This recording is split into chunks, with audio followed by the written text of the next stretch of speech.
নমস্কার, ফিকশন হান্টের সমস্ত গল্প শুনতে এক্ষুনি সাবস্ক্রাইব করুন আমাদের ইউটিউব চ্যানেলে। বেল আইকনে ক্লিক করতে ভুলবেন না সমস্ত গল্পের আপডেট এবং নোটিফিকেশন সবার আগে পাওয়ার জন্য। আজ ফিকশন হান্টে আপনাদের জন্য থাকছে লেখক অঙ্কুশ অধিকারীর কলম থেকে একটি বিশেষ স্বাদের ভয়ের গল্প, পিশাচিনীর প্রতিশোধ। আজকের গল্প পাঠ ও গল্পের সূত্রধার আমি সায়ন্তন।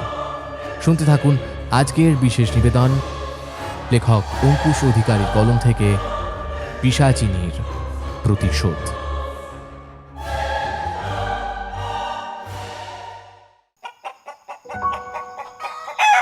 সুন্দরের ঘুমটা আজ একটু তাড়াতাড়ি ভেঙে গেল। ভোরবেলা চাষের জমিতে যাওয়া তার বহু বছরের অভ্যেস। বছর 50-এ সুন্দরের স্ত্রী আর ছেলেকে নিয়ে ছোট্ট সংসার আর রুটি রুজির টানেই ভোরবেলা বেরোনো। আড়মোড়া ভাঙতে ভাঙতে বিছানা ছেড়ে উঠে পড়ে সে। ঘরের হালকা আলো এসে দেখতে পায় ঘড়িতে তখন ভোর 4টে। এতটা আগে ঘুম তার চট করে ভাঙে না, কিন্তু আজ যেন কেউ তার ঘুমটা ভাঙিয়ে দিয়েছে। গলাটা যেন কেমন একটা বসা বসা লাগছে। কাল অনেক রাতে স্নান করেছিল বলে মনে হয়, ঠান্ডা লেগে গেছে। কলসি থেকে জল ঢেলে ঢকঢক করে খেয়ে নেয় সে। ধরে থাকা গলাটা যেন তাও ছাড়ল না। কি হলো, আজ এত তাড়াতাড়ি উঠে পড়লে? পেছন থেকে স্ত্রী লক্ষ্মীর আওয়াজ শুনে খানিকটা তাকিয়ে সুন্দর দেখে স্ত্রীও ঘুম চোখে উঠে বসেছে। ঘুমটা ভেঙে গেল গো গিন্নি। শরীর ঠিক আছে তো তোমার? কি হয়েছে বলো? কিছু না, গলাটা একটু ধরেছিল শুধু, তাই নিজে থেকেই ঘুম ভেঙে গেল। ঠিক বলছো তো? কিছু হয়নি? হ্যাঁ গো, ঠিকই বলছি। তুমি উঠলে কেন? শুয়ে পড়ো, বাবু আবার সকালে স্কুলে যাবে, তোমাকে উঠতেও হবে। হ্যাঁ, সে আর একটু শোবো। 5:30 নাগাদ তো এমনিও উঠতে হবে। দাঁড়াও, আমি একটু মুখ ধুয়ে আসি, বাইরেটাও একবার দেখে আসি। এই বলে সুন্দর দরজা খুলে বাইরে বেরোয়। চারিদিকে তখনও অন্ধকার, ভোরের আলো তখনও ফোটেনি। সূর্য উদয় হওয়ার আগে আকাশের যে পরিবর্তন হয় সেই রকমই অল্প আভা ছড়িয়ে রয়েছে আকাশে। বেশ লাগছে দেখতে। ভোরের স্নিগ্ধ আলো বাতাস গায়ে লাগলে কেমন যেন একটু ফুরফুরে লাগে। বাইরে বেরিয়ে একটু এই পরিবেশ উপভোগ করতে যখন সে যাবে, তখনই তার কানে কিছুর একটা শব্দ আসে একটু দূরে, ঝোপের আড়াল থেকে। ঝোপের মধ্যে নড়াচড়া ও খুব জোরেই কিছু চেবানোর শব্দ। কে কে কে ওখানে? সুন্দরের এই চিৎকারে হঠাৎ করেই স্তব্ধ হয়ে যায় সেই আওয়াজ। হাতে থাকা টর্চ নিয়ে জ্বালিয়ে এগিয়ে যায় সে। এগিয়ে যেতেই বিস্ফারিত চোখে দাঁড়িয়ে পড়ে সে। দুটো জ্বলন্ত চোখ ঝোপের আড়াল থেকে উঁকি মারছে তখন। টর্চের আলো পড়তেই সে দেখতে পায় একটা অদ্ভুত 4 পেয়ে জীব, যার মুখে রক্ত লেগে আছে। সামনে পড়ে আধ খাওয়া একটা পুরুষ মানুষের দেহ। অদ্ভুত 4 পেয়ে জীবটা যে কি সেটা বোঝা যাচ্ছে না। এই দৃশ্য বোঝার মতন ক্ষমতাও হারিয়ে ফেলেছে সুন্দর। সামনে পড়ে থাকা মৃতদেহ থেকে হাতের ধারালো নখ দিয়ে এক খাবলা মাংস তুলে মুখে পুরে নিয়ে উঠে দাঁড়ায় সেই 4 পেয়ে জীব। সেটা কিছুটা মানুষের নারী মূর্তির মতন, তো কিছুটা অদ্ভুত অন্য একটা জীব। গলার স্বরটা যেন আটকে গেছে সুন্দরের, কোনো স্বর বেরোচ্ছে না তার গলা থেকে। পড়ে থাকা মৃতদেহটাকে হাত থেকে ফেলে দিয়ে উঠে দাঁড়ায় সেই 4 পেয়ে মানুষের মতো। সে দুপায়ে দাঁড়িয়ে, এবার রক্ত ঝরতে থাকা সেই বীভৎস মুখটা তখন তার সামনে। সেই বীভৎসতা তার গলা আরো চেপে ধরে। সেই 4 পেয়ে তখন এগিয়ে আসছে তার দিকে। এই সময় পেছন থেকে একটা তীক্ষ্ণ নারী কণ্ঠের চিৎকার শোনা যায়।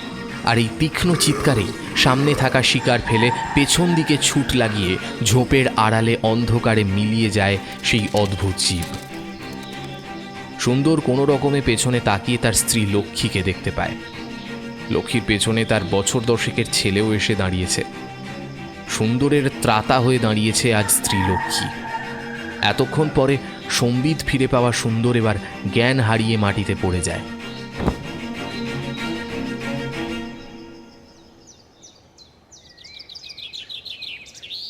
ভোর পেরিয়ে সকাল ফুটতেই গ্রামের লোকজন জড়ো হওয়া শুরু হয়। সুন্দরদের বাড়ি থেকে একটু দূরে ঝোপের মধ্যে তখন আধ খাওয়া একটা দেহ পড়ে আছে। কার দেহ বোঝাও যাচ্ছে না। থানার দারোগা সদাশিববাবু চিন্তিত মুখে এসে দাঁড়িয়েছেন। লক্ষ্মীও একটু দূরে এসে দাঁড়িয়েছে তখন। লক্ষ্মীকে দেখে সদাশিববাবু প্রশ্ন করলেন, আপনারা কখন দেখেছেন এটা? আজ ভোরবেলা দারোগাবাবু। আচ্ছা, ভোরবেলা কি করছিলেন আপনারা ঘুম থেকে উঠে? আসলে আমার স্বামী ভোরবেলা উঠে মাঠে যান। উনি একটু বাইরে তাজা হাওয়া খেতে বাইরে এসেছিলেন, তখনই সামনে এই দৃশ্য। আমি পেছন পেছন উঠে এসে দেখে চিৎকার করেছিলাম বলে হয়তো উনি রক্ষা পেয়েছেন, না হলে চোখের সামনে দেখে তিনি তার খেয়াল হারিয়ে ফেলেছিলেন। পরে অজ্ঞান হয়ে যান। আমার চিৎকারেই পালিয়ে যায় সেই অদ্ভুত জীব। অদ্ভুত জীব? এর মানে? হ্যাঁ দারোগাবাবু, চার পেয়ে এক অদ্ভুত জীব। বড় বড় দাঁত, হাতে বড় বড় নখ, দাঁত দিয়ে আর হাতের নখ দিয়ে খুবলে খুবলে খাচ্ছিল এই দেহটাকে। আমার চিৎকার শুনে পালিয়ে গেল, না হলে আমার স্বামীর ওপরও আক্রমণের ছক করছিল। এখন ভাবছি আমি পেছনে না এসে দাঁড়ালে কি না কি হতো।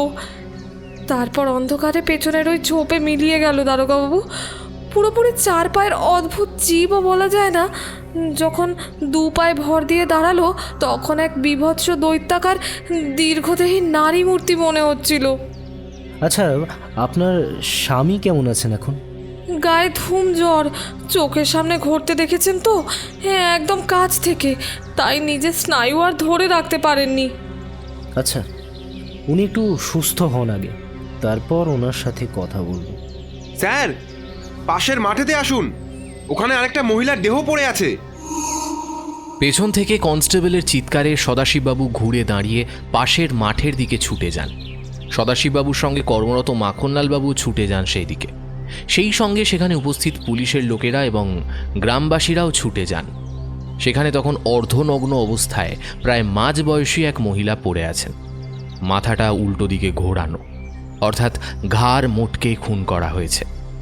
মহিলাকে দেখে সেখানে উপস্থিত গ্রামবাসীদের মধ্যে থেকে একজন বলে ওঠেন, এ তো বীরেনের বউ চম্পা। কাল সন্ধ্যা থেকে ওকে আর ওর বরকে খুঁজে পাওয়া যাচ্ছিল না, তাহলে আধ খাওয়া দেহটা কি? খুব কাছ থেকে নিরীক্ষণ করে সদাশিববাবু উঠে দাঁড়িয়ে বক্তা ভদ্রলোকের কাছে এলেন। কখন থেকে ওনার নিখোঁজ? কাল সন্ধ্যা থেকে। আজ সকালে হয়তো আপনাদের থানায় নিখোঁজ ডায়েরি করতে যেত বীরেনের বাবা। এটা যদি চম্পা হয় তাহলে ওখানে পড়ে থাকা দেহটা অবশ্যই বীরেনেরই হবে। ওনাদের বাড়ি কোথায়?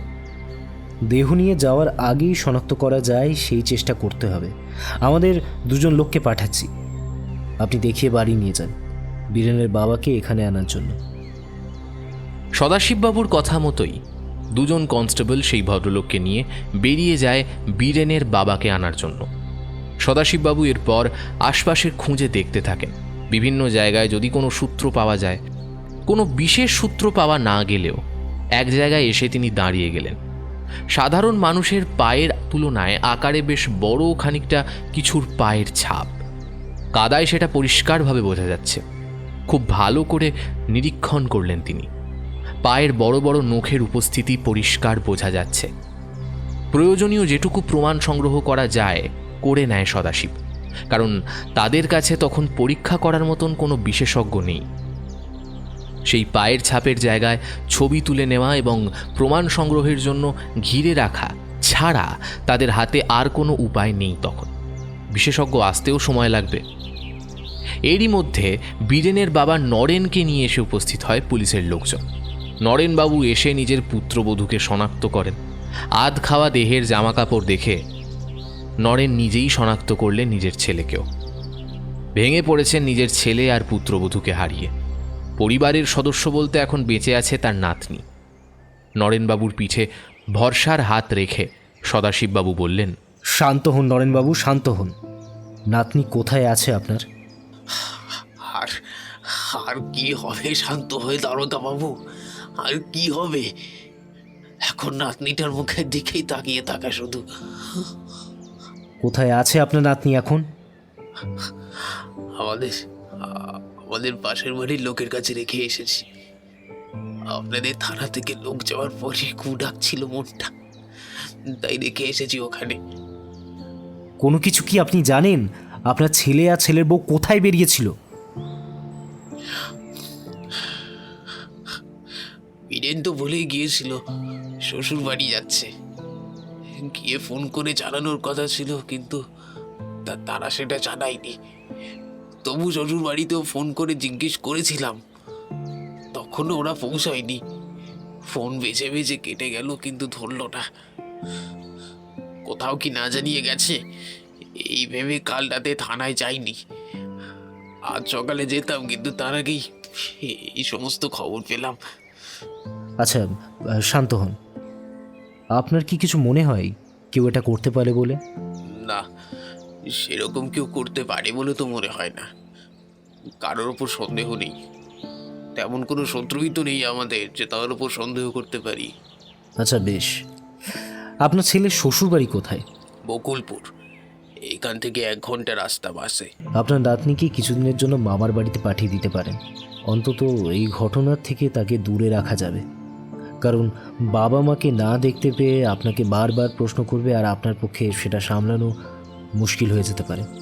তাই এই উপায়ের কথা বললাম। হ্যাঁ, সেটাই করতে হবে। এছাড়া আমার আর কোনো উপায় নেই। সামান্য আরও কিছু কথাবার্তার পর সদাশিববাবু চলে আসেন। নিয়মকানুন পালনের জন্য দেহ উঠিয়ে ডাক্তারি পরীক্ষার জন্য পাঠানো হয় সরকারি হাসপাতালে। মাখনলাল বাবু সেখানে যান। হাসপাতালে সদাশিববাবুও চলে আসেন। সঙ্গে পুলিশের আরও কর্মীও সেখানে এসে পৌঁছন। ঘটনাটার নৃশংসতা অনুধাবন করেই সেখানে সবার আগমন। পাশে থাকা কনস্টেবল জিতেনকে সদাশিববাবু জিজ্ঞেস করলেন, আচ্ছা, ভদ্রমহিলার দেহটা তুমি যখন দেখলে সেটা ঠিক কিভাবে পড়েছিল? উপর হয়ে পড়েছিল স্যার। মাথাটা উল্টো দিকে ঘোরানো ছিল। গায়ে প্রায় কিছুই ছিল না। কোনো বুনো জন্তুর কাজ বলে মনে হয় কি? গ্রামের পাশে বাঁশবাগান আছে ঠিকই, কিন্তু সেখানে হিংস্র জন্তু থাকার সম্ভাবনা প্রায় না থাকার মতনই। ওটাকে জঙ্গলও বলা চলে। তাহলে এই দশা কি বা কিভাবে করতে পারে? একটা জিনিস লক্ষ্য করেছেন স্যার? কি বলতো জিতেন? ভদ্রলোকের দেহ আধ খাওয়া হয়ে পড়েছিল, কিন্তু ভদ্রমহিলার দেহে সেরকম কোনো আঘাতের চিহ্ন নেই, ঘাড় মোটকে দেওয়াটা ছাড়া। কোনো বন্য জন্তুর আক্রমণ হলে কিন্তু অন্যরকম হতো। এমনিও সুন্দর আর লক্ষ্মীর কথা মতন এক অদ্ভুত দর্শন জীব ছিল। হ্যাঁ, সেটা ঠিক। আমি তাও কোনো বুনো জন্তুর আক্রমণের কথা ভাবছিলাম। সম্ভাবনা কোথায় বলুন? থানায় ফিরে এসে নতুন এই সমস্যা নিয়ে যথেষ্ট মাথা ব্যথার কারণ হয়ে দাঁড়িয়েছে সবার। সদাশিববাবু এবং তার কর্মীরা যথেষ্ট চিন্তিত নতুন এই সমস্যায়। তাদের কাছে দৈত্যাকার পায়ের ছাপ ছাড়া আর কোনো সূত্রই নেই। সেদিনকার মতো কেটে গেলেও পরের দিন আবারও বিপত্তি শুরু হয়। পরের দিন সকালবেলা থানায় এসে একটু চিন্তামগ্ন হয়েই চা খাচ্ছিলেন সদাশিববাবু। সামনের চেয়ারে তখন অফিসার মাখনলাল। দুজনেই চায়ে চুমুক দিতে দিতে আলোচনা করছিলেন আগের দিনের ঘটনা নিয়ে। আরও একবার সেই স্থানে গিয়ে কিছু পরীক্ষা নিরীক্ষা করার দরকার হয়ে পড়েছিল। আরও ভালো করে খোঁজ নেওয়া দরকার আশপাশটা, সেটা তাদের মনে হয়েছিল। আচ্ছা মাখনলাল, গ্রামে এরকম ঘটনা এর আগে হয়েছে? আমি আসলে 3 মাস এসেছি, তাই বিশেষ কিছু জানা নেই এই গ্রাম নিয়ে। না সদাশিবদা, এর আগে এইরকম ঘটনা আমাদের এখানে কখনো ঘটেনি। এই ঘটনাটা আমাদের একটা চ্যালেঞ্জের সামনে দাঁড় করিয়েছে। একটু ভালো করে মনে করে দেখো তো, তোমার জানা চেনার মধ্যে ছোট হলেও কোনো ঘটনা ঘটেছে কিনা, এর মধ্যে কোনো সূত্র যদি পাওয়া যায়। না সদাশিবদা, এইরকম কোনো ঘটনাই নেই। আর সত্যি বলতে কি, এই গ্রাম খুবই শান্তিপূর্ণ। এখানে এরকম কিছু ঘটেই না। দারোগা বাবু, দারোগা বাবু! মরিয়া গলার ডাকে সজাগ হয়ে ওঠে তারা। দৌড়ে থানার মধ্যে ঢুকে আসে গ্রামের গরিব চাষি নূর।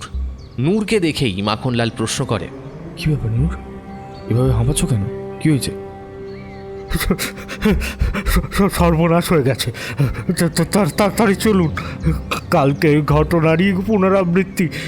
একটু আগে চাষের জমিতে যাওয়ার সময় ঝোপের ধারে পড়ে থাকতে দেখলাম আমাদেরই গ্রামের এক মাতাল জীবনকে। কোমরের তলা থেকে নিম্নাঙ্গ কেউ যেন খেয়ে নিয়েছে। মুখমণ্ডলের অর্ধেক অংশ কেউ কেউ কেউ ধারালো কিছু দিয়ে কেটে নিয়েছে।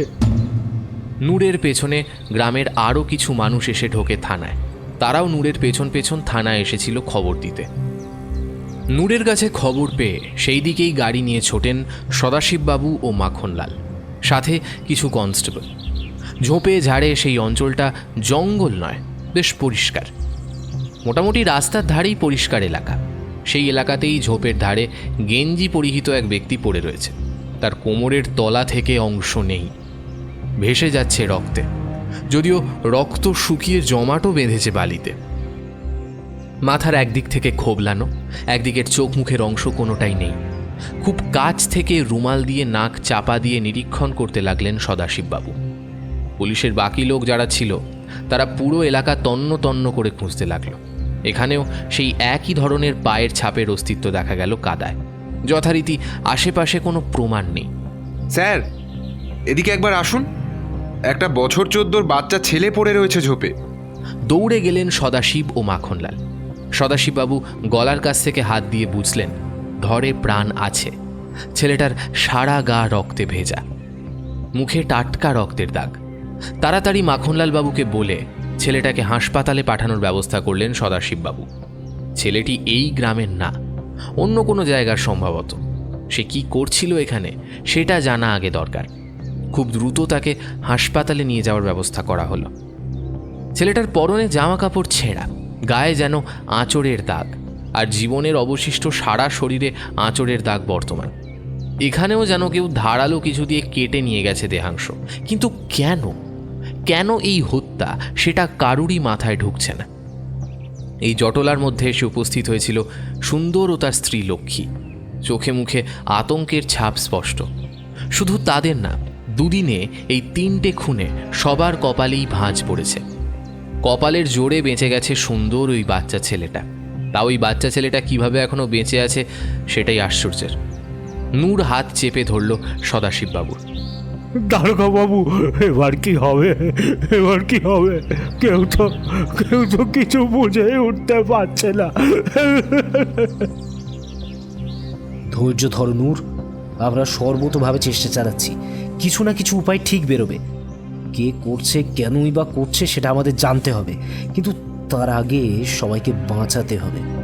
শুনুন, গ্রামবাসীরা যারা এখানে আছেন, সন্ধ্যের পর আপনারা কেউ বাড়ি থেকে বেরোবেন না।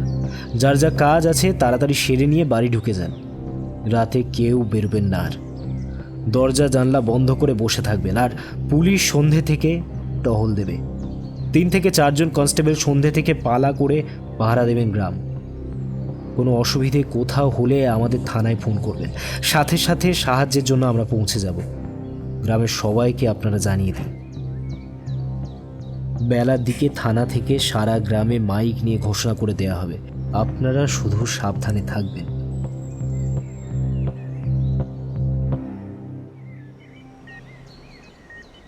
সদাশিবদা, ছেলেটি 2টো গ্রাম পরে থাকে। জ্ঞান এখনও ফেরেনি, তাই জিজ্ঞেস করতে পারিনি কিছু। বিভিন্ন সূত্র মারফত খবর পেয়েই জানলাম এই খবরটা। আচ্ছা, কোনো কিছু সূত্র আর? আপাতত আর কিছু না। আচ্ছা, চলো একবার ছেলেটার কাছে যাই, কি অবস্থা একবার দেখি। মাখনলাল আর সদাশিববাবু যখন ছেলেটির কাছে পৌঁছলেন তখন ছেলেটির সদ্য জ্ঞান ফিরেছে। সদাশিববাবু ছেলেটিকে অল্প অল্প নড়তে দেখে পাশে এসে বসলেন। ছেলেটি চোখ খুলে তাকাতেই প্রশ্ন করল, আমি কোথায়? তুমি হাসপাতালে। চিন্তা করো না, সব ঠিক আছে। আমি আমি আমি এখানে কি করে এলাম? আমি তো রাস্তা দিয়ে হাঁটছিলাম। কি নাম তোমার? আব্দুল রহমান। চিলাহাটা গ্রামে থাকি। কিন্তু এটা কোথায়? এটা বীরপুর, তোমার গ্রাম থেকে 2টো গ্রাম আগে। কিন্তু আমি এখানে এলাম কি করে? আচ্ছা, তুমি যাচ্ছিলে কোথায়? কি হয়েছিল তোমার সাথে? সদাশিব লক্ষ্য করে ছেলেটির দাঁতে রক্ত লেগে আছে। ছেলেটি বলতে আরম্ভ করে। সন্ধ্যার দিকে একটু রেল স্টেশনের দিকে যাচ্ছিলাম। বীরপুরের পরেই মধ্যমপুর, ওখানেই রেল স্টেশন। তখন সন্ধ্যে 7টা হবে। কিছু কাজ ছিল। বীরপুরের মধ্যেই একটা ঘন বাঁশ বাগান আছে। ওই বাগান পেরোনোর সময় বাঁশ বাগানের মধ্যে একটা আলো দেখতে পাই। একটু অবাক হয়ে ভয় পেয়ে জোরে জোরে হাঁটতে আরম্ভ করি। জোরে হাঁটা আরম্ভ করতেই হঠাৎ করে কিছুটা দূরে বেশ লম্বা ধোঁয়ার মতন আবছা কিছু একটা দেখতে পাই। এতটাই বড় সেটা, দুটো মানুষকে পরপর লম্বালম্বি দাঁড় করিয়ে দিলে যতটা জায়গা লাগে ততটা। সামনে আর একটু এগোতেই যেন চোখে পড়ে দৈত্যকার কোনো নারী মূর্তি। তারপর তারপর সেই ছায়ামূর্তি আমার দিকে এগিয়ে আসতে থাকে। আমি ভয় পিছিয়ে যেতে থাকি। তারপর থেকেই শরীর ভারী হয়ে যেতে থাকে। তারপর আর কিছু মনে নেই। আচ্ছা, তোমাকে একটা ঝোপের আড়াল থেকে সংজ্ঞাহীন অবস্থায় আজ সকালে গ্রামবাসীরা উদ্ধার করে। এতটা বলে থামল সদাশিব। এর বেশি কিছু এখনই সে বলতে চাইল না, কারণ ছেলেটির বয়স কম, তার মনে প্রভাব পড়তে পারে। ডাক্তারের সাথে কথা বলে বেরিয়ে এলো। চিন্তার ভাঁজ দিন দিন বাড়ছে। জীবনের দেহের ময়নাতদন্তের রিপোর্ট পেতে একটু সময় লাগবে। ততক্ষণে থানা থেকে লোক পাঠিয়ে সারা গ্রামে খবর দেওয়ার ব্যবস্থা করা হলো। থানা থেকে মাইকে ঘোষণার মাধ্যমে সমস্ত গ্রামবাসীকে সাবধান করে দেওয়া হলো এবং কঠোরভাবে সন্ধ্যের পর বাইরে বেরোতে নিষেধ করা হলো। এখন তাদের পরবর্তী ঘটনা প্রবাহের দিকে নজর রাখা ছাড়া আর কোনো উপায় নেই। থানায় এসে সন্ধ্যের জন্য অপেক্ষা করতে লাগলেন সদাশিববাবু। সন্ধ্যে 7টার দিকে টহলদার গাড়ি থেকে বেরোনো কথা মতন নিশি ও শিবের নামে 2 কনস্টেবল পাহারা দিতে বেরোলো। ফোনের সাথেই তাদের ওয়াকি টকিও থাকলো, যাতে কোনো বিপদ আপদ এলে তারা বুঝতে পারলে সাথে সাথে জানাতে পারে। যেমন কথা তেমন কাজ। 3টে শিফটে সারা রাত 2 থেকে 3 করে পাহারা দেবে, অন্তত যতদিন না কোনো সুরাহা হচ্ছে। সন্ধেবেলার প্রথম শিফটে বলে দেওয়া 2জনকে হয়েছে। গাড়ি বেরিয়ে যেতেই আবার আলোচনায় বসলো সদাশিব ও মাখনলাল। চিন্তার ভাঁজ দিন দিন বাড়ছে মাখনলাল। কোনো সূত্রই কোথাও পাচ্ছি না। শেট। হ্যাঁ দাদা, ঠিক বলেছেন। আচ্ছা, এটা কোনো অশরীরের কাজ না তো?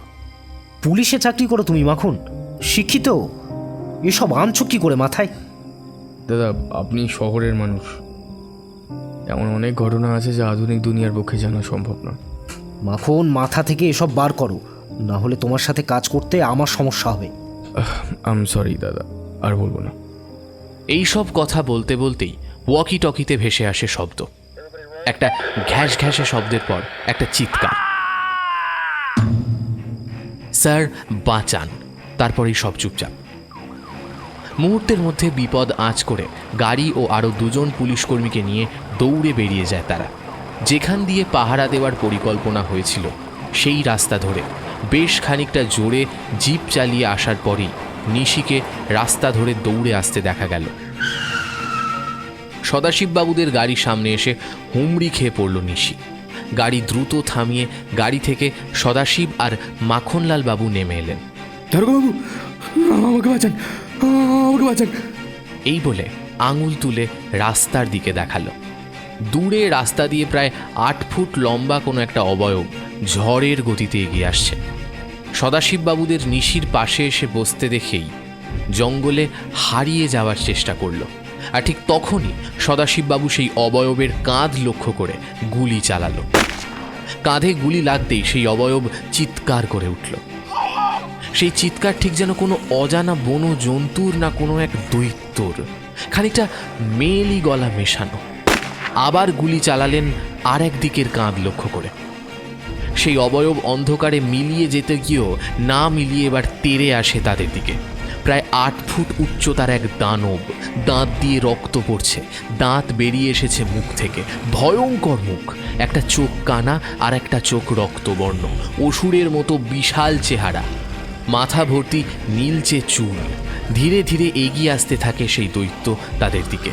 চোখের সামনে সদাশিববাবু এসব দেখে কিছুক্ষণের জন্য বোধ বুদ্ধি হারিয়ে ফেললেন।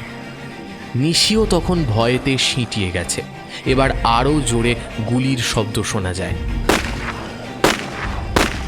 এবার 2 পা লক্ষ্য করে গুলি চালিয়েছে মাখনলাল বাবু। এবার সেই বিশাল অবয়ব মাটিতে পড়ে যায়। পড়ে যাওয়ার সঙ্গে সঙ্গে ধীরে ধীরে তার কাছে যেতে থাকে তারা।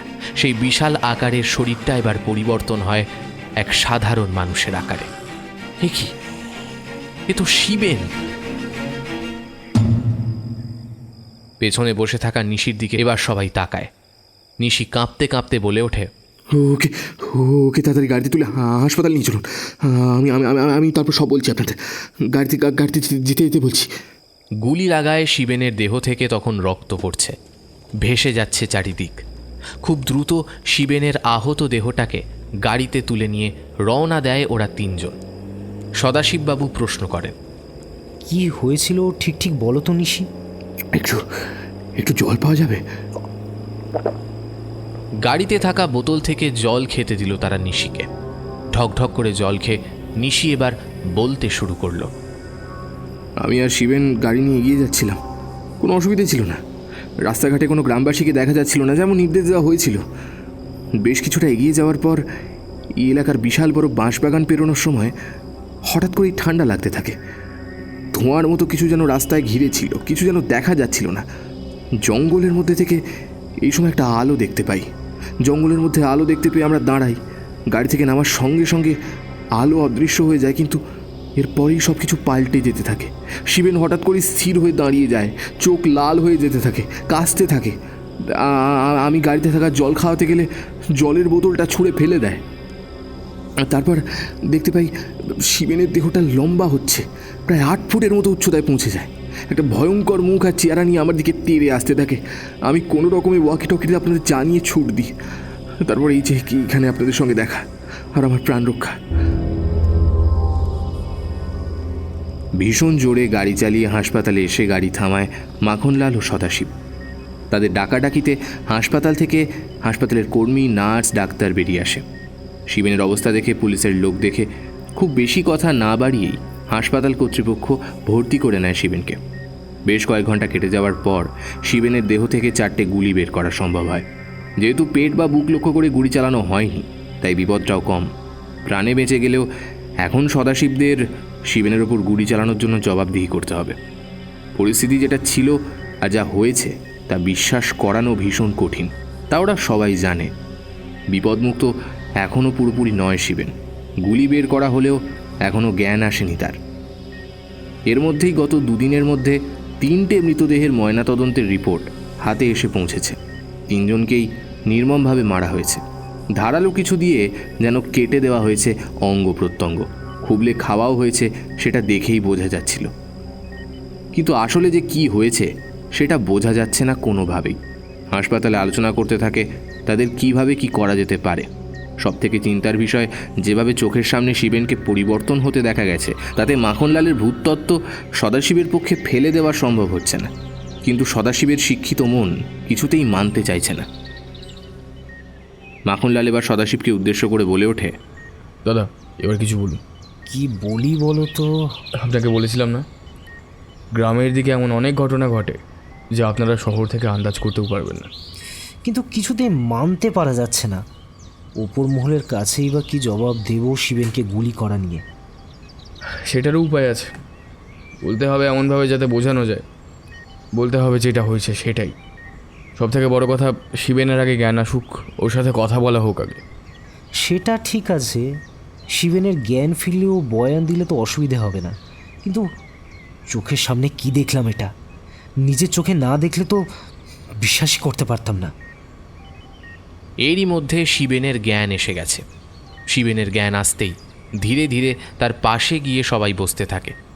শিবেনের কাছে এসে মাখনলাল বলে ওঠে, কেমন আছো এখন শিবেন? খুব খুব ব্যথা সারা শরীরে। আমি আমি এখানে কেন? কি হয়েছে আমার? কি হয়েছে? আমার আমার সারা দেহে এত ব্যথা কেন? কাঁধেও কাঁধেও বেশ যন্ত্রণা করছে। আমার আমার কি হয়েছিল? সব বলছি। আচ্ছা আগে বলো তো, তোমার কি মনে আছে সেই সব দিন? আমি আর নিশি গাড়িতে করে যেতে যেতে ওই বাঁশবাগানের কাছে এসে বনের মধ্যে আলো দেখতে পেয়ে গাড়ি থামিয়ে গাড়ি থেকে নামি। নিশি একটু এগিয়ে ছিল হাতে আলো নিয়ে। হঠাৎ করে কেউ যেন মুখ চেপে ধরে। কোনো এক অদৃশ্য হাত। কিছুতেই যেন চিৎকার করতে পারছিলাম না। তারপরই আমার দেহ ভারী হতে শুরু করে। কেউ যেন ঘাড়ে চেপে বসছে আস্তে আস্তে। আমার দেহ যেন কেউ টেনে লম্বা করে দিচ্ছে। কোমরে যন্ত্রণা হচ্ছে, কিন্তু আমি চেঁচিয়ে বলতে পারছি না। তারপর আমার আর কিছু মনে নেই। এরপরই তোমার চেহারা প্রায় 8 ফুটের কাছাকাছি হয়ে গিয়েছিল। হিংস্র দৈত্যের মতন চেহারা নিয়ে তুমি তাড়া করেছিলে নিশিকে। সঠিক সময় না পৌঁছলে আমরা হয়তো নিশিকে বাঁচাতে পারতাম না।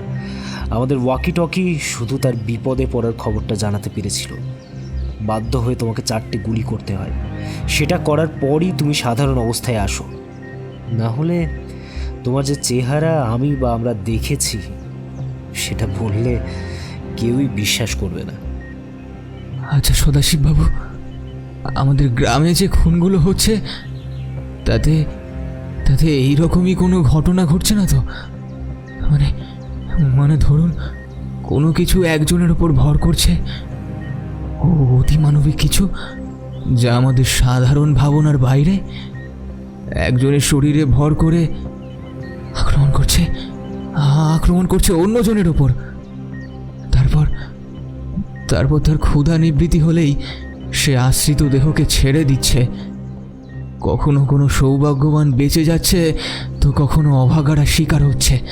কথাটা শুনে একটু চুপ করে যায় সবাই, কারণ শিবেন যে কথাটা বলছে সেটা হওয়ার সম্ভাবনা অনেক বেশি।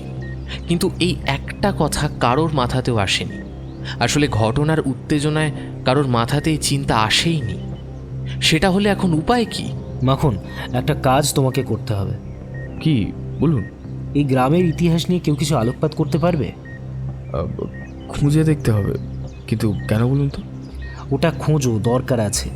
কেন কি সব পরে বুঝতে পারবে, আগে খোঁজো। আচ্ছা বেশ, দেখছি খুঁজে। আমাকে একটা দিন সময় দিতে হবে। এমন একজনকে চাই যে ভালো করে জানে। আচ্ছা দাদা, আরও একটা জিনিস জিজ্ঞেস করতে চাই। কি বলুন?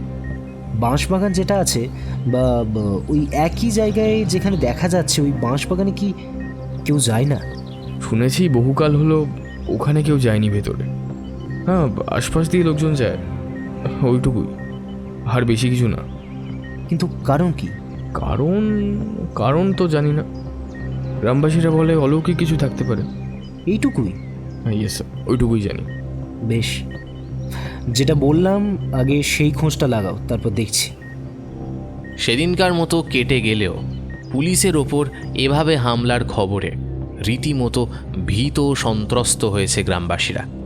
যারা রক্ষাকর্তা তাদের জীবনই এখন বিপন্ন। ওপর মহলের কাছে ইতিমধ্যে জবাবদিহি করতে হয়েছে। শিবেনের বয়ানের জন্য আসলে তাদের রক্ষে, নইলে প্রশ্নের সম্মুখীন হওয়া অবশ্যম্ভাবী ছিল। মাখনলালের কাছ থেকে এই বিষয় নিয়ে জানাটা জরুরি, অর্থাৎ এই গ্রামের ইতিহাস নিয়ে।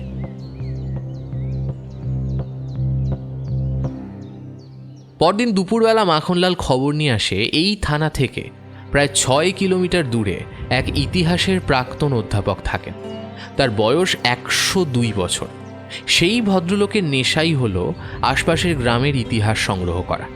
আসলে এই ভদ্রলোকের এই নেশা প্রায় পুরুষানুক্রমে চলে আসছে। তার বাবাও এই বিভিন্ন সময়ের ইতিহাস নথিবদ্ধ করে রাখতেন।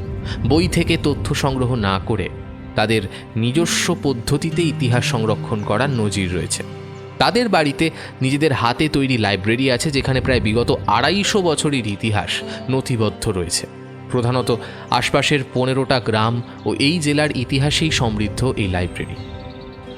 মাখনলাল ও সদাশিববাবু আসতেই তাদের অভ্যর্থনা জানিয়ে ঘরে এনে তুললেন তিনি। বয়সের ভারে একটু নুইয়ে গেলেও জোর কমেনি হাতে পায়। ভদ্রলোকের নাম হারাধন মুখার্জি। দরজা দিয়ে ঢুকতেই বাড়ির ভেতরে একদম সামনেই সেই লাইব্রেরি। খুব দ্রুত তারা সেই লাইব্রেরিতে পা রাখলেন। সদাশিববাবুকে উদ্দেশ্য করে বললেন, বলুন দারোগা বাবু, আপনাকে কিভাবে সাহায্য করতে পারে এই বড় মানুষটা? আগে বলুন কেমন আছেন? এই বয়সেও একইভাবে কাজ করে চলেছেন, কষ্ট বা অসুবিধা হয় না? সে তো একটু হয় বলুন, জীবনের শেষ প্রান্তে এসে দাঁড়িয়েছে, কিছু বাবার আর হারানোর নেই আর এখন। আরে না না, এরকম বলবেন না। আপনাদের মতন মানুষকে অনেক অনেক দিন বাঁচতে হবে যে। আপনাদের ভালোবাসা থাকলে আশা করি আরও বাঁচতে পারবো। তা বলুন, কি খাবেন? চা বলি? কে করবে হারাধন বাবু? কেন, আমার চাকো পিন্টু তো আছে, ও করবে। একবার বলছি, দুধ চা খাবেন তো? হ্যাঁ বলুন তাহলে, খাই একটু বলছেন যখন। অল্প হাঁকেই পিন্টু চলে এলো। চা করে আনার নির্দেশ দিয়ে হারাধন বাবু আবার বললেন, হ্যাঁ এবার বলুন দারোগা বাবু, কি ব্যাপার? আমার একটা গ্রামের ইতিহাস জানতে হবে। সে কি দারোগা বাবু, আবার ইতিহাস কেন? কারণ আছে একটু। শুনতেই পেয়েছেন নিশ্চয়ই, বীরপুর গ্রামে কদিন ধরেই মানুষ খুন হচ্ছে। বরাত জোরে আমাদের পুলিশের একজন শুধু বেঁচে গেলেও প্রায় রোজই মানুষ মারা যাচ্ছে। প্রাথমিকভাবে ভূততত্ত্ব উড়িয়ে দিলেও চোখের সামনে একটা ঘটনা ঘটতে দেখায় ভূততত্ত্ব এবার উড়িয়ে দিতে পারছি না। আচ্ছা, কোনো নির্দিষ্ট জায়গায় হচ্ছে কি সেই ঘটনাগুলো? কোনো নির্দিষ্ট জায়গায় না ঘটলেও একটা কমন ফ্যাক্টর সবার জন্যে আছে। সেটা হলো বাঁশবাগান এবং সেখান থেকে বেরিয়ে আসা আলো। বাঁশবাগান? বাঁশবাগান। আচ্ছা আচ্ছা, এটা তো 2023 সাল। হ্যাঁ 2023। কেন? একটু দাঁড়ান, বাবার কাছে এমন একটা ঘটনা শুনেছিলাম বলে মনে হচ্ছে। একটু দাঁড়ান দেখিনি। হ্যাঁ। মিনিট 15 ধরে লাইব্রেরির আনাচ কানাচ তন্ন তন্ন করে খুঁজতে লাগলেন তিনি। কোথায় গেল? এর মাঝে পিন্টু তাদের জন্য চা করে দিয়ে গেল। তারা চায়ের পেয়ালায় চুমুক দিয়ে দিলেও হাল তিনি ছাড়তে নারাজ। এভাবে হঠাৎ করেই একটা পুরনো ডায়েরি নিয়ে ঘাঁটতে ঘাঁটতে এবার সদাশিববাবুদের পাশে এসে বসলেন। চায়ের পেয়ালা এবার হাতে নিয়ে চুমুক দিতে দিতে বলে উঠলেন, হ্যাঁ, কে যেন বলছিলেন দারোগা বাবু? বীরপুরে ইতিহাস?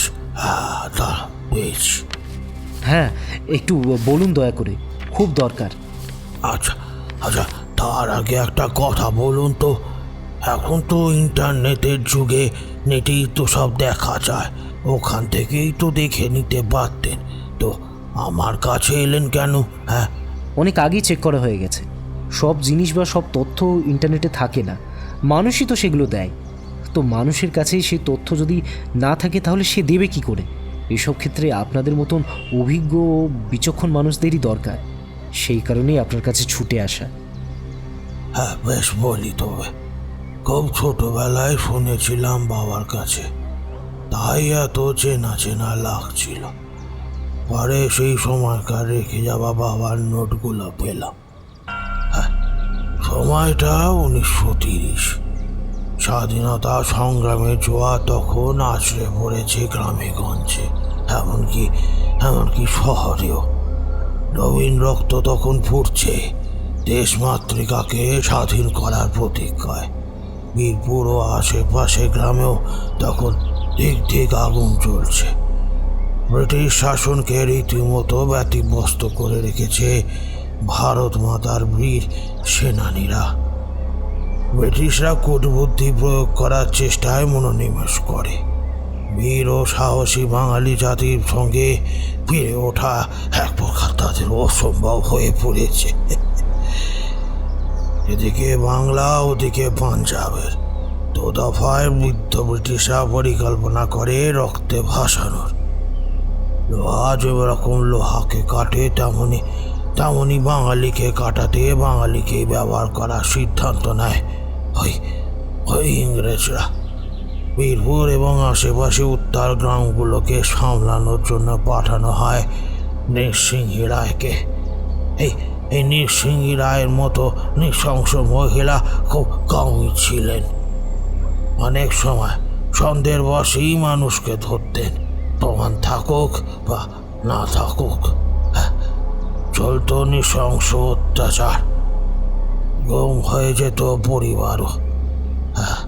পরিবারও গুম হয়ে যেত। মৃত্যু হয়ে যাওয়ার পর শুরু হতো আসল নৃশংসতা। মারা যাওয়া মানুষদের অনেকেরই কেটে রান্না করে খেয়ে ফেলতেন তিনি। রান্না করে খেতেন।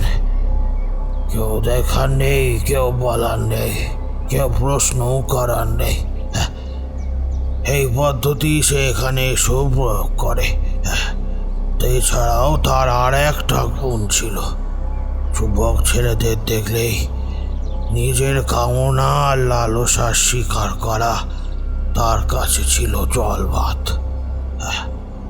এই সময় তিনি প্রায় 100 ছেলেকে নিজের শিকার বানিয়ে তারপর তাদেরকে নৃশংসভাবে হত্যা করতেন।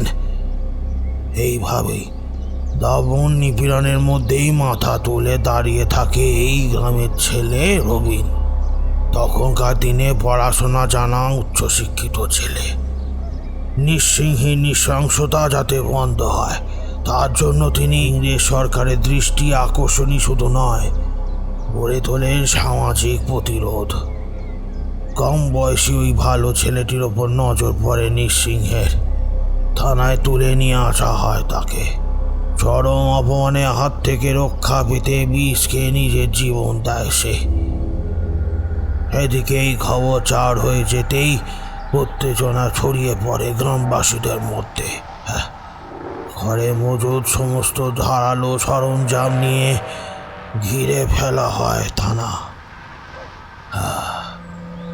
তাদেরকে সরাতে শূন্যে গুলি চালিয়েও সুবিধা করতে পারেনি ওই নৃসিংহীর পুলিশ বাহিনী।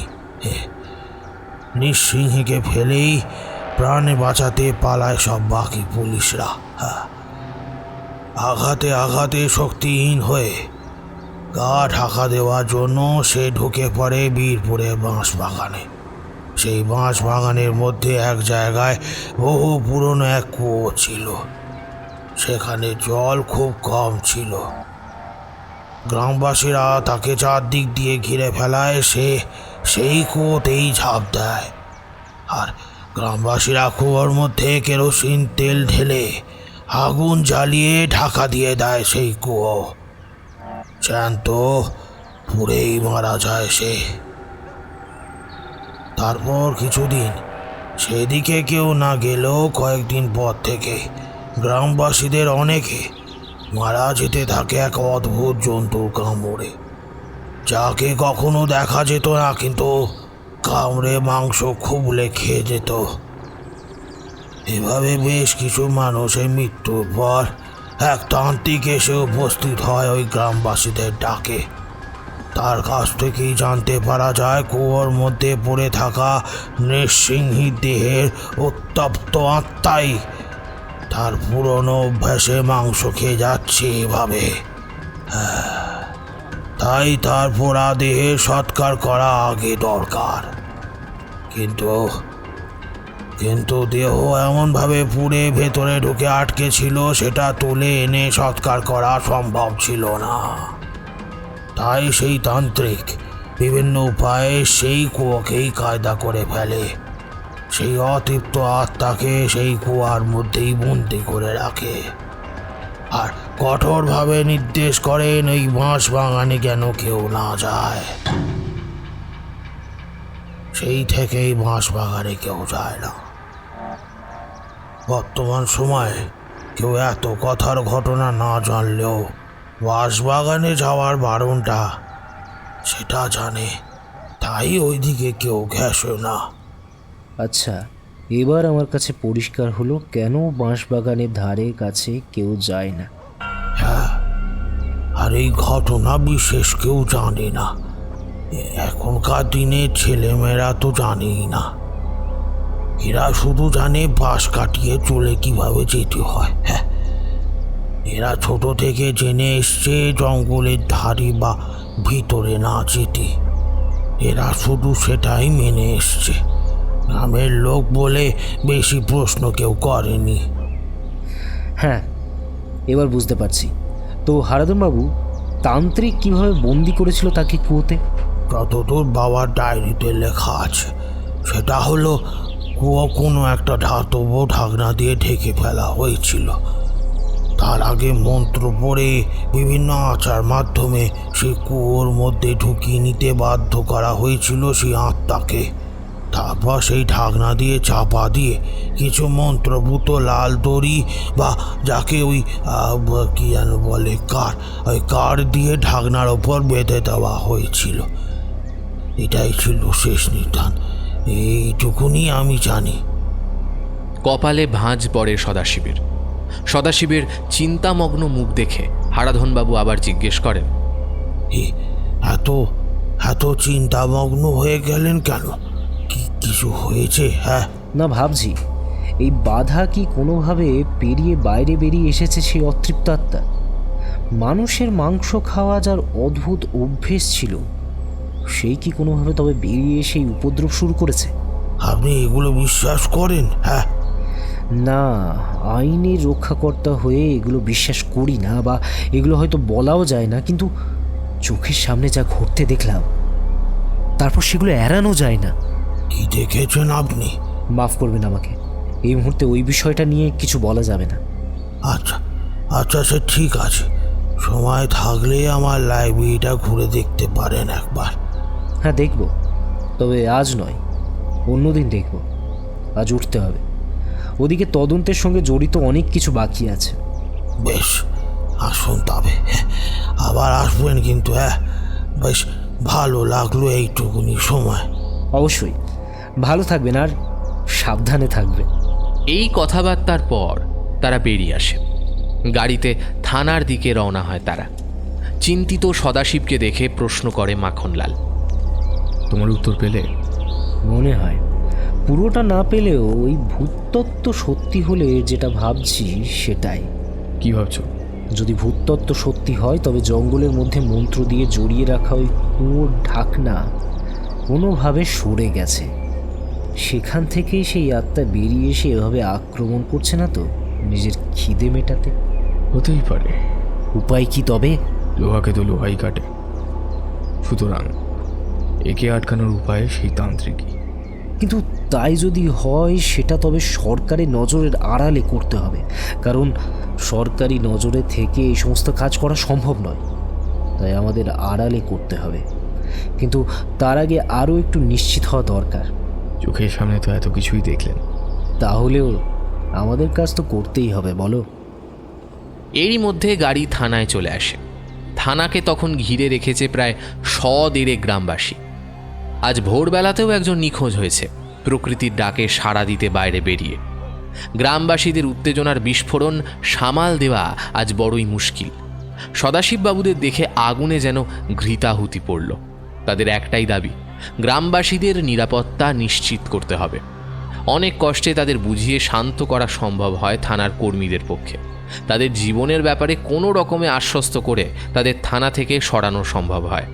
এই নিখোঁজের ঘটনায় চাপ যে আরও বাড়ল তাতে কোনো সন্দেহের অবকাশ নেই। সব যখন একটু শান্ত হবে করছে, তখন সেই সময় এক দীর্ঘদেহী মানব মূর্তিকে প্রধান ফটকের সামনে দাঁড়িয়ে থাকতে দেখা যায়। কপালে তিলক, গায়ে ছাইভস্য মাখা। সে যে একজন তান্ত্রিক সেটা বোঝাই যাচ্ছে দেখে। প্রধান গেটের সামনে তান্ত্রিককে দাঁড়িয়ে থাকতে দেখে একজন দ্বাররক্ষক এগিয়ে আসেন। কি চাই? দারোগা বাবুর সাথে দেখা করতে এসছি। কি কাজ? সেটা ওনাকেই বলবো। এখন অনেক কাজ আছে, এত সময় নিয়ে এখানে। আপনি পরে আসুন। গ্রামে এমনি অনেক মানুষ খুন নিখোঁজ হয়ে যাচ্ছে, আপনি পরে আসুন। সেটা নিয়েই কথা বলতে এসছি। এই সময় মস্করা করবেন না তো। যান, এখন আপনি আসুন, যান। অমল তো তোমার নাম। তোমার মাকে ডাক্তার দেখাও। তোমার মা ঠিক করে বলতে পারছেন না ওনার কি সমস্যা। ওনার কয়েকদিন ধরে পেটে ব্যথা করছে তো।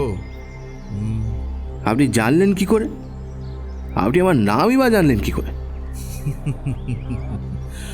আমি সবই জানি, আশা করি এবার ঢুকতে পারবো। সেই দ্বাররক্ষক আর সেই তান্ত্রিককে আটকানোর সাহস করে না। তান্ত্রিক শটান ঢুকে পড়ে থানায়, চলে আসেন সদাশিববাবুর ঘরে। সদাশিববাবু ও মাখনলাল তখন চিন্তামগ্ন আলোচনা করছিলেন। সেই তান্ত্রিককে দেখে মাখনলাল বাবু প্রশ্ন করলেন, আপনি কে? হঠাৎ করে ঘরে ঢুকলেন কি করে? আপনার যদি কোনো অভিযোগ থাকে তাহলে বাইরে বলুন, বাইরে আমাদের লোক আছে, তিনি কথা বলবেন। আমি এখানে কোনো ডায়েরি করতে আসিনি, আমি কিছু কথা বলতে এসেছি। হ্যাঁ, তো আমাদের লোক বাইরে আছে, আপনি কথা বলুন তাদের সাথে, আমরা কিছু দরকারি আলোচনা করছি। আপনারা যে আলোচনা বা চিন্তায় ডুবে আছেন সেই বিষয়ে কথা বলতে এসেছি আমি। মানে আপনি আমাদের চিন্তার বিষয় নিয়ে জানলেন কি করে? মা কালীর আশীর্বাদ আর এত বছরের সাধনা ফলস্বরূপ কিছু বুঝতে পারি আমি। এই গ্রামের একের পর এক মানুষের হত্যা নিয়েই কথা বলতে এসেছি। আমি থাকি পাশের গ্রামের শ্মশান। কথাটা শুনে একটু নড়ে চড়ে বসে তারা। সদাশিববাবু এবার বলেন, আপনি কি জানেন এই বিষয় নিয়ে? একটু বসতে পারি? চেয়ার টেনে বসার মতো জায়গা করে দেয় মাখনলাল। সদাশিববাবু সবার জন্য চায়ের অর্ডার দেন। এদিকে সেই তান্ত্রিক বলতে শুরু করে, আমার নাম বিশ্বনাথ, আমি তন্ত্র সাধনা করছি গত 25 বছর ধরে। সুতরাং আমার কাছে বিভিন্ন ধরনের মানুষ আসেন নিজের মনস্কামনা পূরণ করার জন্য এবং সাহায্যের জন্য। সঠিকভাবে আমি তাদের সাহায্য করার চেষ্টা করি, যদি তাতে কারো ক্ষতি না হয়। বেশ, তারপর?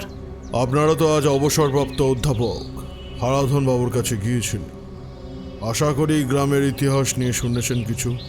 কীভাবে একজন ইংরেজ শাসকের ধারক ও বাহক এক অসৎ ও নৃশংস নারী পুলিশ কীভাবে সেই সময় দমন পীড়ন করেছিল সেটা আপনারা বুঝতে পারছেন। আপনি এই খবর জানলেন কি করে? এই খবর তো আমার আর মাখনলাল এই দুজন ছাড়া কারোর পক্ষে জানা সম্ভব না। একটু আগেই তো বললাম, তন্ত্র সাধনা বলে কোথায় কি হচ্ছে না হচ্ছে সবই বুঝতে পারি, জানতে পারি। আপনাদের থানার এক দ্বাররক্ষী একটু আগেই তার হাতে নাতে পরিচয় পেয়েছে। বেশ, তারপর বলুন। করলাম বিশ্বাস। এখানে যা হচ্ছে তা দেখার পর বিশ্বাস করা ছাড়া আর কোনো উপায় নেই। সপ্তাহ দুয়েক আগে এই গ্রামের দুজন আমার কাছে যায় কিছু সাহায্যের জন্য। যথারীতি আমি তাদের সাহায্য করতে বসি। আমি কারো সঠিক মনস্কামনা পূরণ করতে চেষ্টা করি আমার তন্ত্র সাধনার বলে, পিশাচের মাধ্যমে। এমন নয় যে একই ধরনের পিশাচকে আমি আহ্বান করি। আমার পক্ষে যখন যেরকম সম্ভব সেভাবে তাকে সাহায্য করি, কিন্তু এরা গিয়েছিল একটা অসৎ উদ্দেশ্যে। অসৎ উদ্দেশ্য? কীরকম অসৎ উদ্দেশ্য? আর কারা গেছিল? সব বলছি। জুয়া খেলে প্রায় সর্বশান্ত হয়ে গিয়েছিল এই পরিবার। তারা স্বামী স্ত্রী। স্ত্রী গৃহিণী হলেও স্বামী একটা ছোট জায়গায় চাকরি করতে, যা বেতন পেতেন তাতে তাদের চলছিল। দরকার ছিল অন্য কিছু, অন্য উপায় যা অতিরিক্ত টাকা রাতারাতি তাদের হাতে এনে দেন। কারণ চারপাশে মানুষের বিলাসবহুল জীবনযাপনের ধরন তাকে অন্য জগতে হাতছানি দিচ্ছিল। সেই কারণেই সে জুয়া খেলতে শুরু করে অনেক অনেক টাকার নেশায়। অচিরেই সব খুইয়ে সে সর্বশান্ত হয়ে পড়ে। ধার দেনা হয়ে যায় অনেক।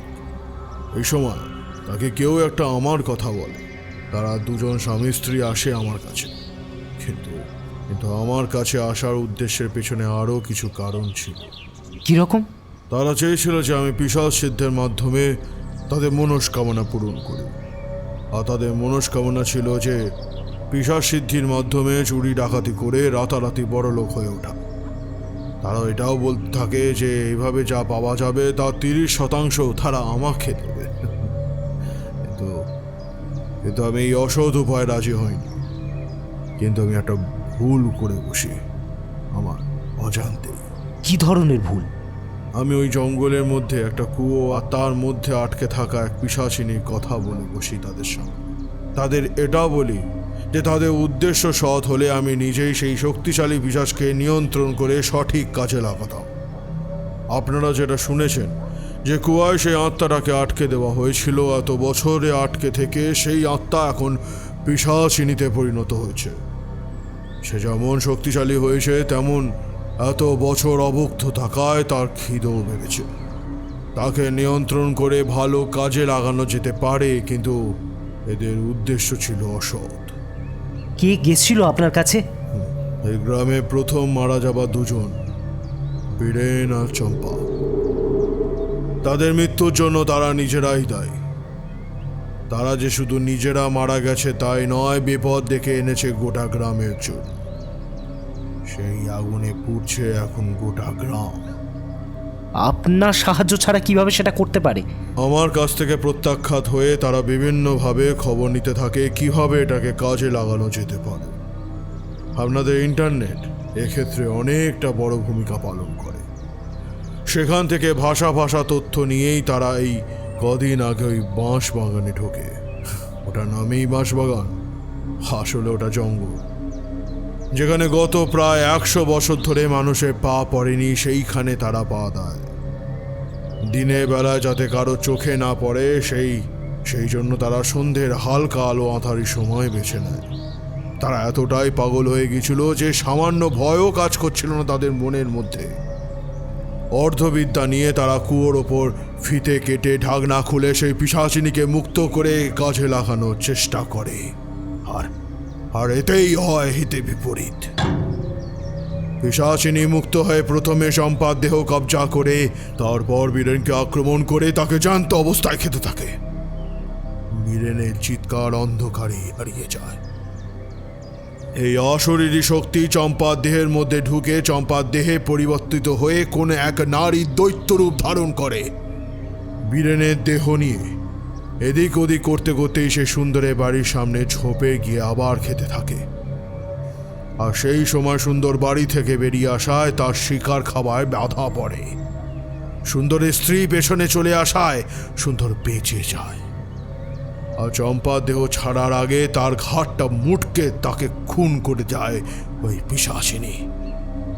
এই পিশাচিনী এখন একজনের দেহ ভর করে আর একজনকে শিকার বানাতে ব্যস্ত।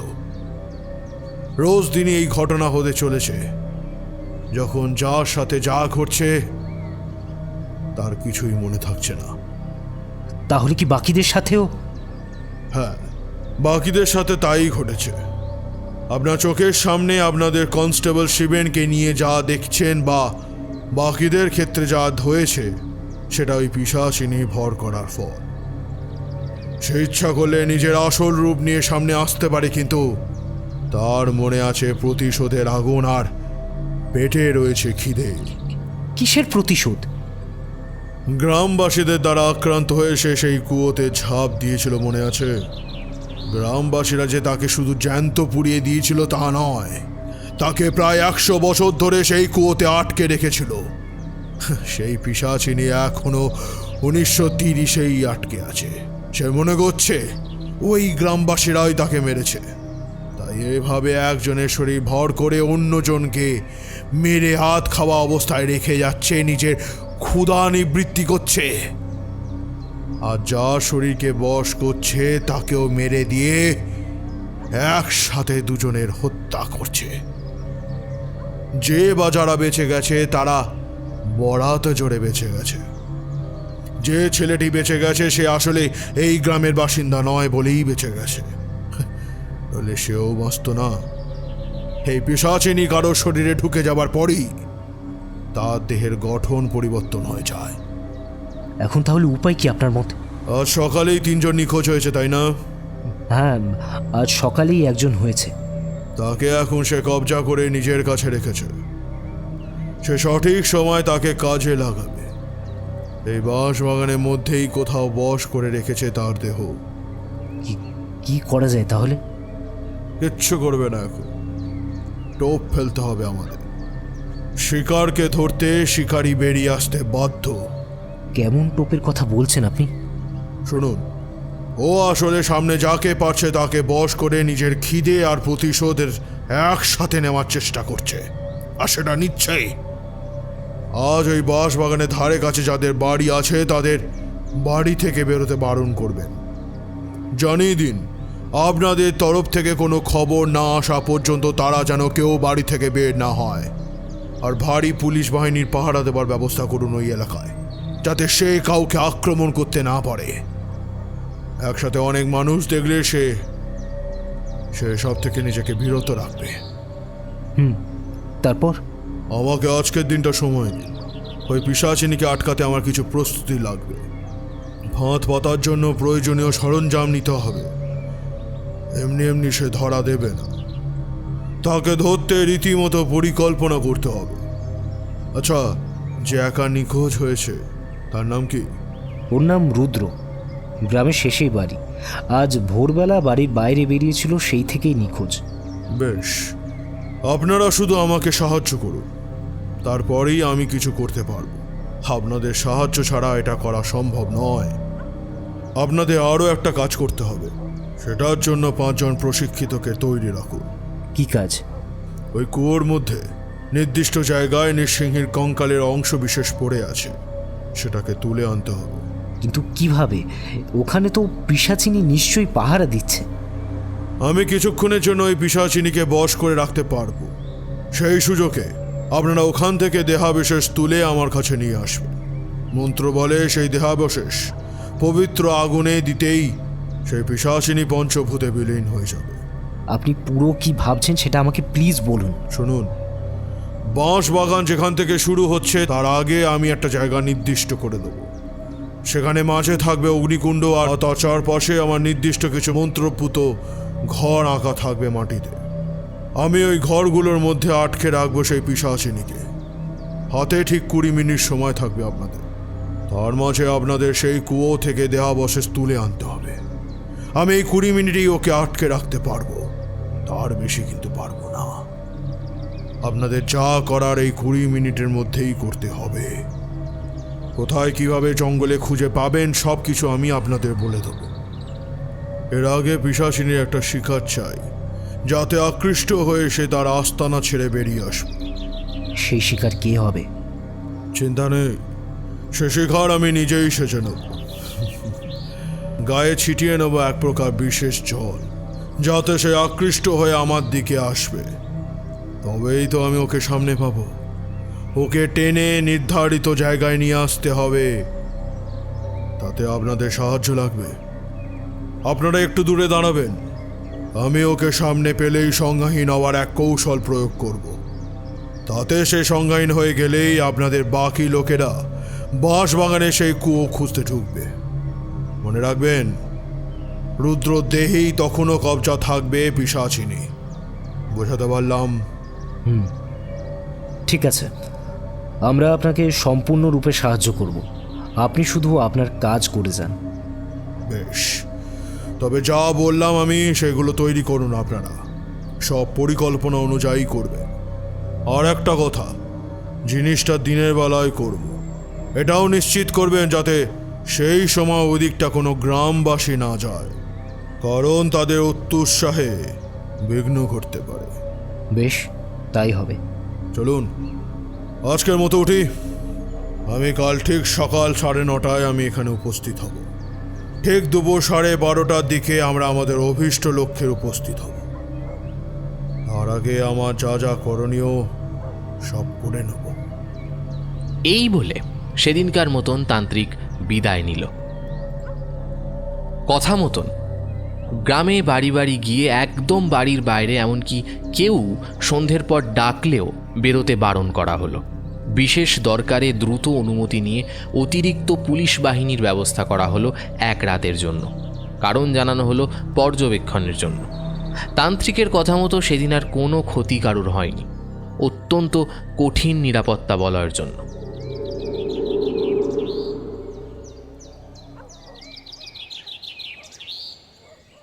পরের দিন সঠিক সময় উপস্থিত হয় তান্ত্রিক বিশ্বনাথ। মাখনলাল বাবু ও সদাশিব বাবু তাকে গাড়ি করে সেই বাঁশবাগানের দিকে নিয়ে গেলেন। বাঁশবাগান শুরু হওয়ার কিছুটা আগে একটা জায়গা দেখিয়ে থামতে বলেন তান্ত্রিক।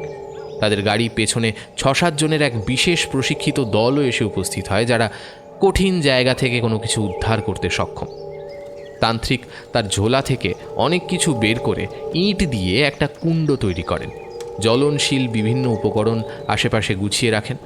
সেই নির্দিষ্ট জায়গার মধ্যে 25-30টা খোপ মতো কাটেন। ছোট ছোট খোপগুলোয় মন্ত্র পড়ে কিছুর জন্য নির্দিষ্ট করে। তারপর নিজের সাজ পোশাক পরিবর্তন করে সাধারণ মানুষের মতো তিনি হাঁটতে থাকেন সেই বাঁশবাগানের পাশ দিয়ে। বাঁশবাগানের পাশ দিয়ে যেতে যেতে তিনি নিজের গায়ে কিছু একটা জল ছেটাতে থাকেন। এটা হলো সেই মন্ত্রপুত জল যা সেই পিশাচিনীকে আকর্ষণ করবে। বেশ খানিকটা এগিয়ে যাওয়ার পর মাথার ওপরে একটা মরমর আওয়াজ শুনে ওপরের দিকে তাকান তিনি।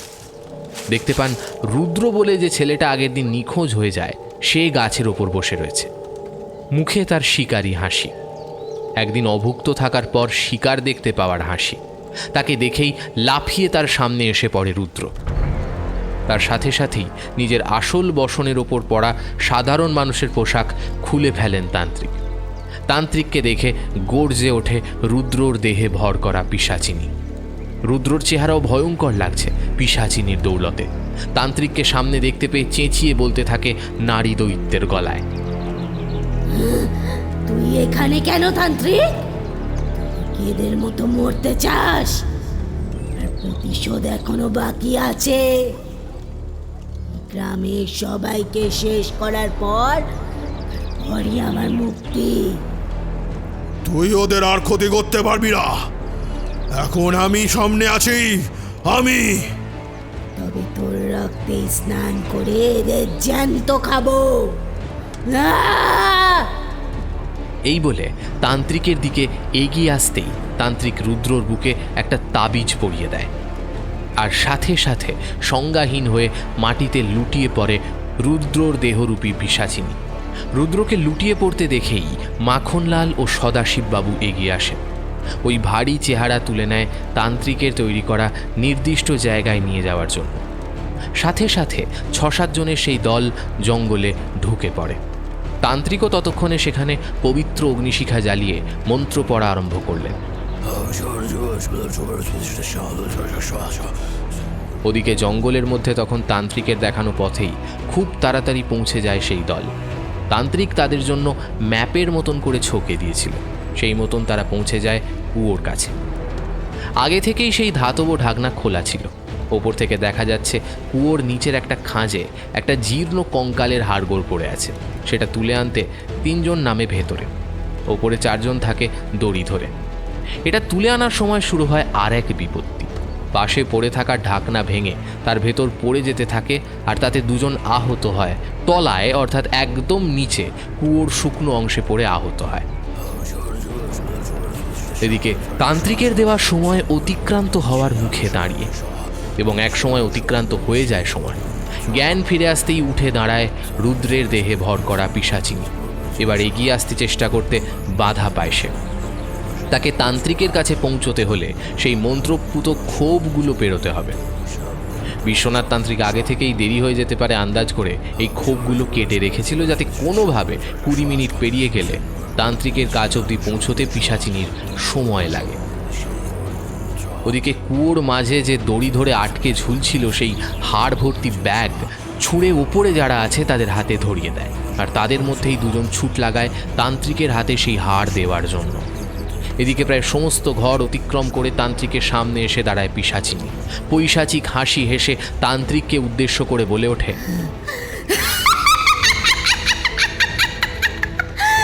তোকে বলেছিলাম রাস্তা থেকে সরে যেতে, শুনলি না? আর তোর বুক চিরে আমি রক্ত পান করব,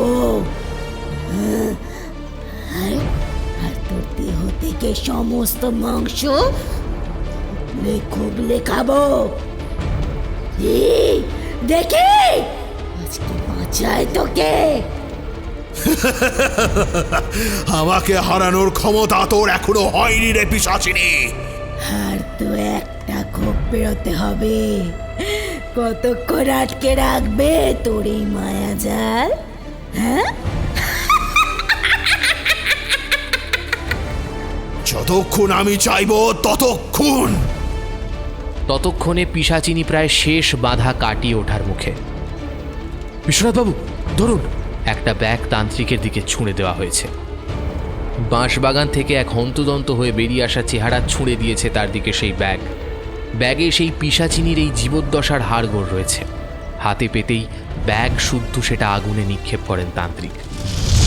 সাথে সাথে পিশাচিনীর চিৎকারে আকাশ বাতাস কেঁপে ওঠে। ওটায় ওটায় কি আছে? আমার এত কষ্ট হচ্ছে কেন? কে দিলি ওটা?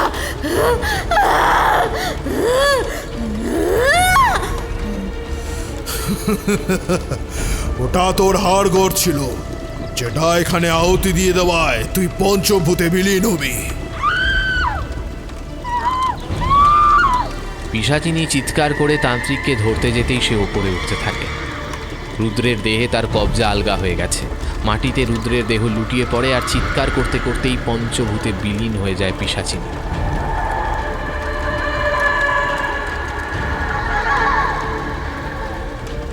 রুদ্রকে ধরাধরি করে সবাই গাড়িতে তোলে। জল দেওয়ার পর জ্ঞান আসে তার। আপনি সত্যি না এলে হয়তো এই শৃঙ্খল আমাদের পক্ষে ভাঙা সম্ভব হতো না। সদাশিববাবুর প্রশংসায় বিশ্বনাথ বলে ওঠে, আমার একটা ছোট ভুলের কথায় তো এত বড় বিপদ নেমে এসেছিল। শোধরাতে তো আমাকেই হতো। এখন বিপদ মুক্ত।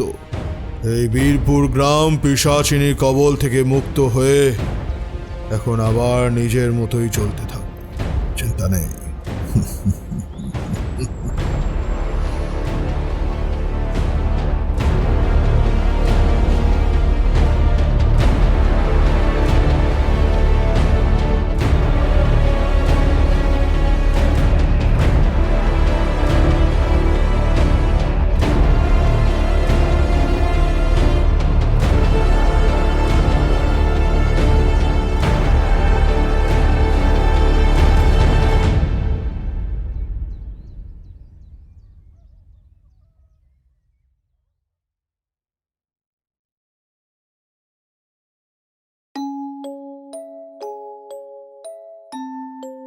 এতক্ষণ আপনারা শুনলেন পিশাচিনীর প্রতিশোধ। রচনা অঙ্কুশ অধিকারী। আজকের গল্প পাঠ ও গল্পের সূত্রধারে ছিলাম আমি, সায়ন্তন। অন্যান্য চরিত্রে আমার সাথে ছিল প্রীতম, আর্য, ইন্দ্রনীল, তৃষা, সৌমদ্বীপ, ঋদ্ধি, রুবিনা, দিব্যেন্দু, নীল, অগ্নি, সৌভিক। এই গল্পের নাট্যরূপ নির্মাণে ছিল অনিন্দিতা। এই গল্পের প্রচ্ছদ নির্মাণ করেছে শুভদীপ ব্যানার্জি। কেমন লাগলো আজকের গল্পটা? যদি ফিকশন হান্টের আজকের গল্পটা আপনাদের ভালো লেগে থাকে অবশ্যই চ্যানেলটি সাবস্ক্রাইব করে দেবেন, বেল আইকনে ক্লিক করতে ভুলবেন না সমস্ত গল্পের আপডেট এবং নোটিফিকেশনের জন্য। আজকের মতো এখানেই শেষ করছি। সবাই ভালো থাকবেন, সুস্থ থাকবেন আর ফিকশন হান্টের সাথে থাকবেন। আগামী পর্বে আবার দেখা হবে আরও একটা নতুন গল্পের সাথে। নমস্কার, শুভরাত্রি।